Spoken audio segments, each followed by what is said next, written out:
It's time now for The Splash on Civic Center TV. On this week's episode, there's a fun and useful app out there that's getting residents off the couch and outside. Then take a look at one of the ways you can avoid mosquitoes and other insects this summer. And construction at the Westgate shopping center is already starting to take shape, with new businesses on the way. The Splash is a production of Civic Center TV. We're a news magazine that covers everything, from local news to feature stories, all so that we can bring you the latest from the greater West Bloomfield area. And now, let's dive into The Splash. Hello and welcome to another episode of The Splash. I'm your host, Jonathan Jackson, and as always, it's good to have you with us. Here in West Bloomfield, we have many hidden and secret treasures all around us. Don't believe me? Then why not check them out for yourself using the geocaching app? We sent out Splash reporter David Hours to get the story. David? Thanks, Jonathan. I'm behind West Bloomfield's Town Hall building, about to head down the path to meet up with our guest, Brad Fashbaugh, who is a geocacher. Let's find out what that means. While games such as Pokemon Go make users of all ages miniature explorers, there is another community of searchers who seek out real-life treasure troves right in your neighborhood. I was looking for something to do over the weekend, and one of my coworkers was like, try geocaching.com and sign up for a profile, and you can either sign up for free or a premium service, and I signed up for free service. And it's basically using expensive government satellites to find Tupperware in the woods is the way the layman puts it. By using GPS, geocachers are able to track locations of hidden capsules or containers, which hold a log where previous explorers can document their discovery, along with small treasures, one of which may even be a geocoin. A geocoin is basically pretty much a metal coin that a person that hides a series will often order a bunch, and if you're the first in like 100 to complete a series, they'll give you this coin, and it's basically a keepsake. While it's simple enough to go out and do it by yourself, geocaching needn't be a solo endeavor. If you go on geocaching.com and enter a profile, you can actually search in your area for meet and greets where people get together in a community and they might go to a local restaurant, have a cup of coffee or a burger, sit there and talk about your recent finds. If you think this activity might be for you, grab your phone, grab some friends, and head on out. I love the outdoor adventure to it. It's a fun thing to do with a family, and usually in some of the caches, it depends on if you get a medium-sized snap lock container, there might be some goodies in there like free toys or something, and the nieces love to just find these things hidden amongst the trees, and it's just fun to get out and enjoy nature, and it's a way to spend a day. Well, I had a great time learning about geocaching and got to explore the trails of West Bloomfield, but I'm hot and sweaty, as you can tell, so I'm going to head in and grab a water. For The Splash, I'm David Hours. Thank you, David. And if you're interested, you can download the app for yourself. It's free, and there are hundreds of geocaches in our area here in West Bloomfield. So get out there and find them. Just be sure to stay hydrated as well. And if you'd like to see more on this segment, you can visit civiccentertv.com/geocache. Well, insects are everywhere this time of year, especially in our backyards. And one of the biggest pests of all is the mosquito, which has been known to carry diseases such as West Nile virus and malaria. But here in West Bloomfield, there's an easy and environmentally safe way of keeping your backyard insect-free. And The Splash's Katie Rand has more. Despite all of the negative stereotypes, bats are essential in controlling our insect population, especially those of mosquitoes, which are known for carrying diseases. A single bat can eat about 1,000 insects every hour. So that's about 3,000 to 4,000 insects every single night. And even if you think, even 12% of that is still 400 mosquitoes. So they do keep mosquito populations under control, most definitely. In fact, bat houses are often placed throughout farms in the United States as they are considered a far better repellent for insects than chemical pesticides. However, there are ways in which you can use bat houses closer to home. So this is one of our bat houses here, and this can hold about 100 to 150 bats in there, and they're usually used for maternal colonies. So they do take care of not only backyard pests like mosquitoes, but they do also take care of agricultural pests. Here in West Bloomfield, there are regulations for putting up bat houses within the township. For example, they must be at least 15 feet high in order to avoid predators on the ground. They are to be facing the southeast direction so that the bats receive plenty of warmth from the sunlight, and they must have at least 10 to 15 feet of open space around them so that they're easy to find. This is why most experts don't recommend putting one in a tree. I wouldn't put it on a tree unless the foliage is very, very high, because the all the leaves kind of hang in front of it, and it's hard not only for them to have a clear landing strip, but it's also it's hard for them to see and find. Regardless, the benefits of owning a bat house here in West Bloomfield are abundant. It's cost-efficient, environmentally safe, and a natural part of Earth's ecosystem. For The Splash, I'm Katie Rand. Thank you, Katie. And thanks also to our friends at the Organization for Bat Conservation for speaking with us. And to see more from this segment, you can check out civiccentertv.com/bathouses. Coming up, we'll have details for you on the construction happening at the Westgate Shopping Center. Then George Moore's newest episode of Sidewalk Talk asks some rather hard questions. And later, I'll be interviewing a rabbi who also teaches martial arts. Stay tuned. Don't go away. You're watching The Splash on Civic Center TV. Civic Center TV celebrates our region's natural beauty, proud history, tremendous accomplishments, and more with Another Angle, a series featuring a unique bird's-eye view of our area's landscape. Watch Another Angle on Civic Center TV, television that's close to home. Civic Center TV has gone social. Now it's easier than ever to watch, save, like, and share our videos online. See what's happening in your neighborhood, on the streets, and on the web at civiccentertv.com. Be a part of the conversation and get involved. We would love to hear from you. For links to our social media pages, visit us at our website or find us on Facebook, Twitter, and YouTube. Civic Center TV, television that's close to home. The best way to know when shows debut on Civic Center TV is to become a member. It's absolutely free. We'll send you a regular newsletter with all the latest updates. Just go to civiccentertv.com and click the Members tab. Civic Center TV, television that's close to home. And now, back to The Splash on Civic Center TV. Welcome back to The Splash. I'm your host, Jonathan Jackson. There's a lot of heavy construction happening on Orchard Lake Road for the new Westgate Shopping Center. So we sent out our newest Splash reporter, Carolyn Bond, to find out what businesses will be joining it. Carolyn? Thank you, Jonathan. I'm here on Orchard Lake Road where there's a new Panera Bread being built at the Westgate Shopping Center. If you've been out and about around Orchard Lake and 14 Mile Road, you've probably seen one of their newest construction sites. We found out that it was a Panera Bread when we spoke with Township Building Representative Paul Gavris. There's a new shopping center called the Westgate Shopping Center. At the very south end of it will be a new Panera Bread, where the old location at the Maple and Telegraph will be moving to. Immediately adjacent to that is the rest of the shopping center. The tenants in the other portion of the shopping center, we don't know who those will be yet, but it's going to be at least a 4 or 5 probably tenant space to the north of it. So it should be a good addition to the township. This area is definitely prime real estate, and with a drive-through window, this Panera is sure to be a favorite among many morning commuters. I want people to kind of congregate in that area, and it's going to be, like I say, almost like the downtown of the township, and we're excited about the prospects for that area of the township. As Paul mentioned, the only tenant right now is Panera Bread, but businesses are expected to be joining the shopping center soon. For The Splash, I'm Carolyn Bond. Thank you, Carolyn. And to see more on this developing segment, you can visit civiccentertv.com/Panera Construction. We now move on to another of our Splash segments, Sidewalk Talk, where reporter George Moore talks with people in the greater West Bloomfield community. Hi, George Moore for Civic Center TV and The Splash, out here on the streets of West Bloomfield, once again asking the questions. This time, we want to find out what's the worst injury you've ever had.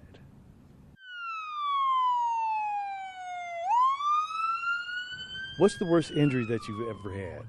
Oh, I have a lot of injuries. So probably my wrist. I hurt it. I got 2 sprains, once snowboarding, once longboarding, and it made it so like it doesn't heal properly. So I can't put too much weight on it. So like I'm like limited by how much I can bench.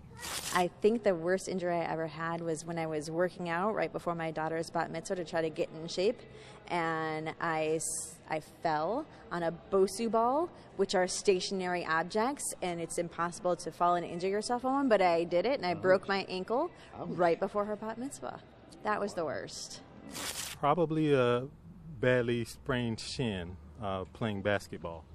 Came down wrong, somebody undercut me, and it kept me out of whack for probably a month or so. Well, I think it was in April when I fell down on my kitchen floor. And that was a mess. So the one that had the most impact on my life was when I hurt my knee my sophomore year when I was playing football at the University of Michigan, which effectively ended my career. So that was, and it was weird. When it happened, it wasn't that painful. Probably breaking my arm. I was like 11 or 12. I was at my cousin's birthday party, and all the kids, we were wrestling on the band stuff. And so he pushed me off the band, I had broke my arm, so yeah. Have you forgiven him? No, he hasn't.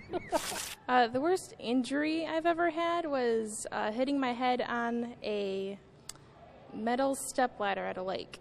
Ouch. I had 3 retinal detachments, and all of them were successfully retached. And so they were my worst and my best. I want to say heartbreak, but that hasn't happened yet. So other than that, I'm good, pretty healthy. I messed up my ankle on a trampoline. I bent it in a very awkward and odd way, and it still hurts. It's because I'm getting old. Wow. So ligament damage, basically? I didn't even go to the hospital. I just kind of whined and complained about it. That's usually how I do things. I whine and complain. It's all about the attention. Once again, greater West Bloomfield area, you come through like champs in answering the questions that we ask you. So we'll be out here again, so look for us. For Civic Center TV and The Splash, I'm George Moore. Sidewalk Talk. Thank you, George. After hearing that, it seems we're pretty accident-prone here in West Bloomfield. But if you'd like to hear more interesting responses from the community, then you can visit civiccentertv.com/sidewalktalk. Time now for a Civic Center event update. And to stay up to date on all the following current events, you can visit civiccentertv.com/events. So without further ado, let's get started. Energize your day with West Bloomfield School District's free summer breakfasts and lunches Monday through Friday for kids and teens ages 18 and below. You can come to Roosevelt Elementary School up until August 5th for breakfast starting at 7:45 a.m. and ending at 8:45, while lunch follows starting at 11 a.m. and ending at 12:30 p.m. And also for the kids, come on out and create electronic music using a variety of analog and digital instruments and apps, as a brief lesson will be taught starting at 2:30 p.m. on July 26th at the West Bloomfield Library. Registration is required, though, and you must be in grades 6 through 12. The Michigan Attorney General's Consumer Education Team presents a program on identity theft at 7 p.m. on July 27th. You can bring your friends, concerns, and questions with you, as this event is free of charge and will be held at Orchard Lake City Hall. Refreshments will also be served. For more information, call Councilwoman Jennifer Oram at 248-761-8084. Why not head over to the West Bloomfield Library on Friday, July 29th for a Library Learning Day, in which an array of educational activities will be set up for your child's enjoyment and learning. The event is fun for all ages and runs from 10 a.m. till 3 p.m., so stop on by anytime. Come bring the family out for a fun morning on Saturday, July 30th at West Bloomfield High School's cafeteria for the Charity Cakes Pancake Breakfast, which supports local nonprofit organizations in the process.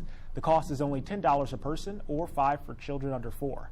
Buy your tickets now or pay $12 per person after Friday, July 15th. Also, breakfast will be provided by Katie's Pancakes and includes all-you-can-eat pancakes, turkey sausage, orange juice, and coffee. The event begins at 8 a.m. and ends at noon, so be sure to get there early. Hotworks.org presents the 14th Annual Orchard Lake Fine Art Show, featuring world-renowned and top-notch local artists in the country. The event starts on July 30th and ends on the 31st in West Bloomfield. Admission is only $5, and kids 12 and under are free. So come on out and bring your fellow art lovers with you for this award-winning event.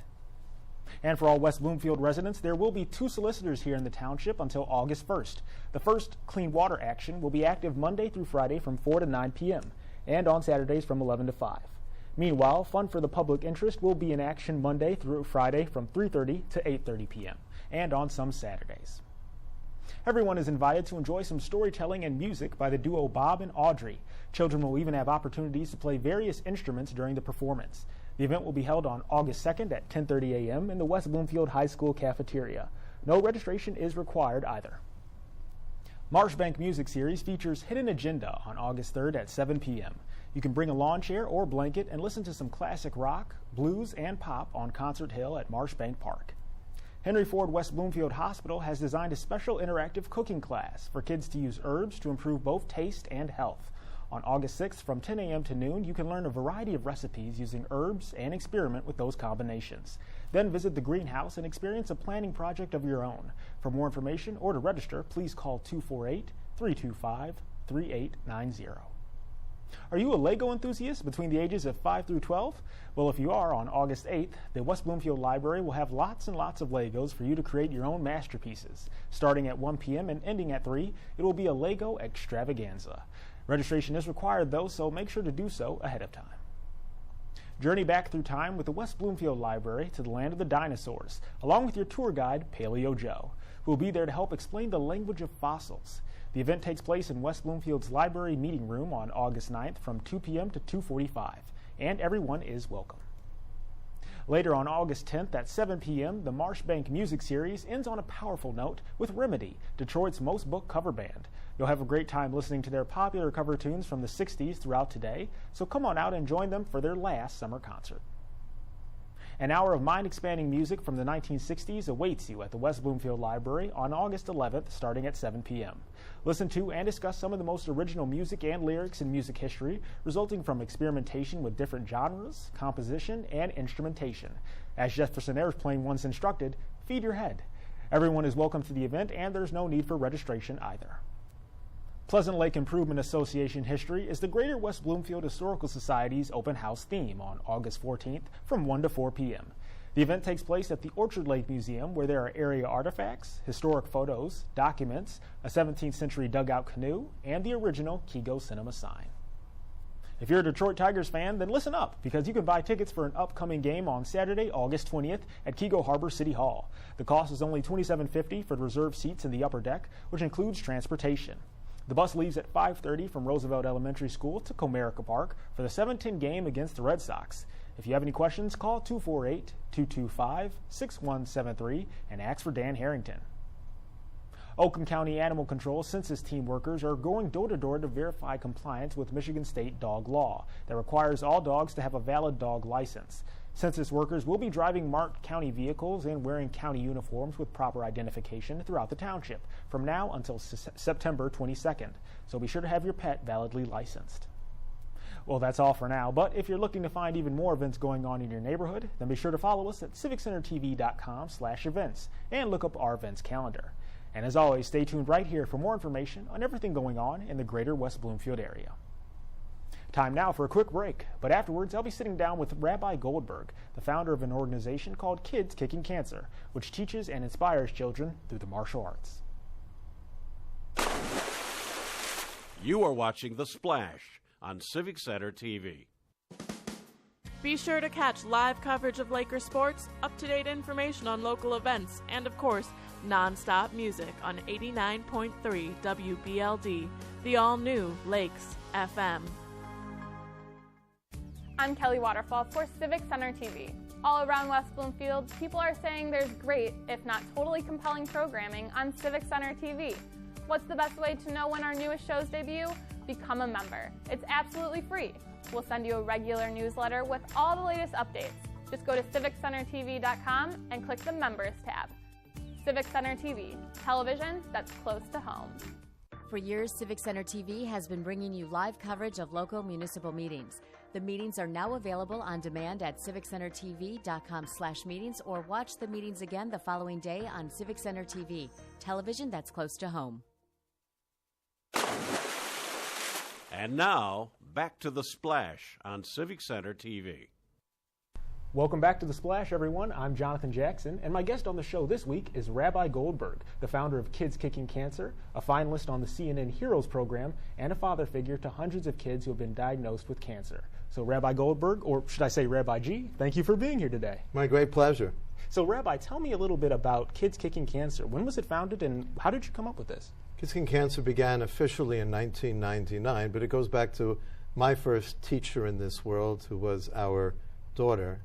Our child was diagnosed with ALL, with leukemia, in 1980, at a time where leukemia was not the very treatable disease it is today for children. And she was an amazing little girl. At 2 years old, she'd tell the doctors at UCLA, "No medication today, please," and tell the 5-year-old kids not to cry. A number of years after she passed away, I was directed to become the head of a camp of kids with cancer, and came upon this 5-year-old child in the infirmary. He was having his port access for his chemo, and he was screaming, and 2 nurses were holding him down. The 3rd nurse had a large syringe to plunge into his chest, and I was the camp director, but it was so counterintuitive. I just yelled, "Wait," and they all stopped. Even the kids stopped screaming, and they looked at me, and I didn't have a clue what I was going to say next. And I just said to the nurses, give me 5 minutes with this child, and the nurse was happy to leave, and the little boy looked at me like I was the governor. I just stayed his execution, and I told this child, I'm a black belt. It doesn't mean much, little kid, it's a wow. So I asked him, can I teach you some karate? I almost jumped off the table. Oh my goodness. I explained to him in the martial arts, you learn that pain is a message. You don't have to listen. You could breathe in this amazing energy and push out the pain. 5 minutes later, we're doing a simple Tai Chi breathing technique. 20 minutes later, they took the needle out, and he looked at the nurse and he said, did you do it yet? And that's when Kids Kicking Cancer was born. That's amazing. Yeah, I mean, all about martial arts is teaching you how to breathe properly in order breath, to... It's empowerment, it's meditative, it's a focus. And because the kids believe in the martial arts, we can get into their heads quickly, and we can now evidence, based on medical science, that we are lowering these children's pain. Unbelievable. That's unbelievable. I mean, you yourself, you've studied the martial arts for many years now, and now you're passing it on to these kids. Now, the things you're teaching them, though, it's not, not mostly the fun. There's no contact. There's zero contact. It's really about breathing in that light, pushing out the darkness. And the children have a mantra, power, peace, purpose, that they can bring in this energy, push out pain, fear, and anger. We ask the thousands of kids that we worked with through the years, what's your purpose they allow to teach the world? We actually bring our little kids to adults. So we teach children, we teach adults. Just with adults, we talk slower. But these kids, they get in their karate uniforms. A few years ago, I brought a group of our kids from Sloan Kettering to teach Pfizer executives how to breathe in the light and blow out the darkness. The kids always get a standing ovation. 97% of the adults we train describe it as having a profound impact on the stress in their lives. But the impact on the children is that they know their teachers. 3 days later, they called me from Pfizer, Italy, would I come to Rome to teach Pfizer there how to do it. And they got so into the program that they sponsored our first program at the Vatican Children's Hospital, which I thought was really cool, that an Orthodox rabbi needed permission from the Pope's office to teach an Eastern meditative technique to Vatican children. And today we're starting our 10th hospital in Italy. That's amazing. This is spreading all over the world. It's great. And you've also written a book about it. But in fact, this book I have right here called A Perfect God Created an Imperfect World Perfectly. A little bit of a tongue twister if you say it fast, but it has a very good message in it. And you told me there are many lessons within this book, about 30 you said? There are 30 lessons, and each lesson has an audio meditation where you could actually listen to a meditation inspired by the kids. But every time somebody downloads a meditation, the numbers go up in front of our children, letting them know that they're teaching the world. So people can learn to live longer, but actually allow our kids to have less pain. And it's available on Amazon.com. If you just look up Rabbi Goldberg, you'll see it. Yeah, or Rabbi. Yeah, Rabbi G. I like this. This is very good. And the kids, too, there's one more thing, too, like about the whole process of breathing in, meditation, relaxing. You're helping thousands of kids around the world to the point where you even have some students who are now teachers today. Can you tell me about that? Absolutely. Well, actually, every one of our children becomes a teacher immediately. We have them teach their parents, doctors, and nurses. Well, we started in 1999 with a young man, Michael Hunt, who had a terrible tumor on his side. They actually take out some of his ribs. Oh, my goodness. Yeah. And his mom asked, what's going to be when he gets taller. Basically, the doc said, you don't have to worry about it. He wasn't going to live that long. So today, 18 years later, he's still teaching for us. He's doing great. But when he comes into a room and the people say, I can't do it, I have a rhabdomyosarcoma, he looks at them and so did I. And here, let me show you why I needed less pain medication because of this. Yeah, that's unbelievable. Once again, that whole process, it's giving them peace. Power, peace, purpose. All right. Well, thank you so much, Rabbi G. I appreciate you for being here today and sharing your message with us. My great pleasure. Thank you for having me. Once again, everybody, Rabbi G. The book is called A Perfect God Created an Imperfect World Perfectly. You can pick it up on Amazon.com and continue to support his great organization and all the work that he's doing. So thanks again, Rabbi. Thank you so much. All right, everyone. Well, it's time now for a segment we like to call Minute with Nature, where we learn all about the wildlife surrounding us here in West Bloomfield. Hello and welcome to Minute with Nature. I'm your host, Lauren Azuri, park naturalist for West Bloomfield Parks and Recreation. And today we're talking about coyotes, our urban neighbors. Coyotes are something that people have fear for, but really there's no need. Coyotes are native to Michigan and all of North America, and we actually like to have coyotes in our area because they're great for pest control. One of the #1 things they eat is rabbits and mice and rats, so they help get rid of some of those rodents that we don't need near our houses. If you want to know what a coyote looks like, just think about a German Shepherd. They're about the same size and shape as an adult German Shepherd dog. They're about 25 to 35 pounds, sometimes even upwards of 45 pounds for the males. Sometimes people ask me where they live and where you can find them. They live on edges of forest habitats and fields because obviously their main prey is rats and mice and rabbits, so they want to live in those fields where those animals live. Their territory can range anywhere from 3 to 5 square miles, sometimes even up to 12 square miles. I do get a lot of phone calls as a park naturalist about coyotes in the parks or near people's homes, and they have fear for that. But we have to learn how to coexist with coyotes. They really are no harm to us other than the pest control that they do, which is a good thing. If you have a small dog, though, it's something to look out for. They are about the size of a natural coyote prey, so you want to be careful if you have a dog that it stays on a leash with you. If you do encounter a coyote on the trail when you're walking or out in a park, make yourself look large. Raise your hands up high, spread your legs out, clap your hands, make some loud noises, and the coyote will most likely go the other way. They're more so curious to see if you have anything they might want, but when you show them that you don't, they usually head the other direction. And that's your Minute with Nature. Thank you, Lauren. And if you'd like to see other episodes of Minute with Nature, then you can check out civiccentertv.com/MWN for more. But now it's time to turn to our other segment here on The Splash, our Person of the Week, where we acknowledge an individual within the community who is either helping or inspiring others. And this week's recipient is Denali Kitayama, a local tennis player from West Bloomfield. Denali Kitayama is a tennis ace and tournament winner, and he's only 16 years old. However, age has never been an issue for Denali.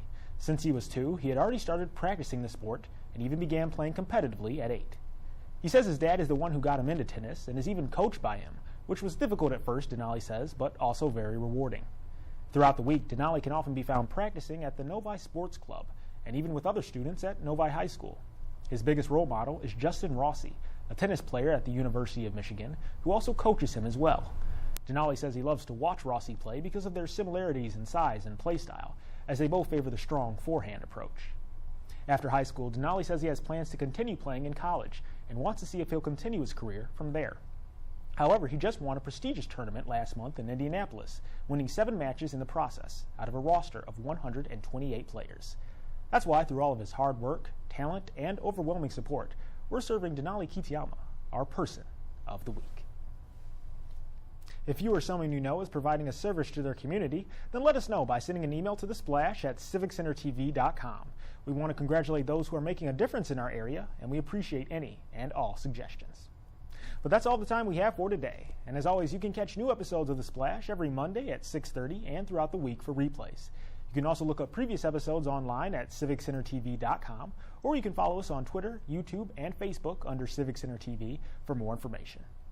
For all our friends in Sylvan Lake, Orchard Lake, Kego Harbor, and of course, West Bloomfield, I'm Jonathan Jackson, and we want to thank you for watching.